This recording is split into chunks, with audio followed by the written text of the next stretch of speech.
সরকারকে যদি আমরা পথ ঠিক করে দেই তাহলে তো সরকার আমরা চালাব। মোটের উপর সরকারকে ঠিক করতে হবে, শিক্ষা দপ্তরকে ঠিক করতে হবে এই এত বড় দুর্নীতি বা হাত থেকে ছাত্রছাত্রীদের ভবিষ্যৎ কী করে রক্ষা করবে তাদেরকে ঠিক করতে হবে। সরকারের মদত রয়েছে এই দুর্নীতিতে বলে মনে হয়?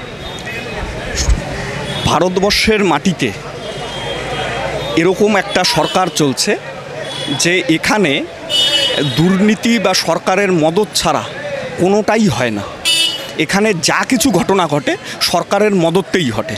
সরকার না চাইলে, সরকারি সিস্টেম না চাইলে কখনোই দুর্নীতি হবে না। সরকার চায় দুর্নীতি হোক, তাই হচ্ছে। ঠিক একইভাবে দাঙ্গা হোক, যদি সরকার না চায় তাহলে দাঙ্গা হয় না, এটা আমরা সবাই জানি। একই রকমভাবে দুর্নীতি হোক, এটা যদি সরকার না চায় তাহলে দুর্নীতি হবে না। সরকার চায় দুর্নীতি হোক, তাই দুর্নীতি হচ্ছে। সে যে কোনোখানেই হতে পারে, রাফাল হতে পারে, ডাক্তারি পড়ুয়াদের ক্ষেত্রে হতে পারে, পশ্চিমবঙ্গে এসএসসি হতে পারে, কয়লা হতে পারে।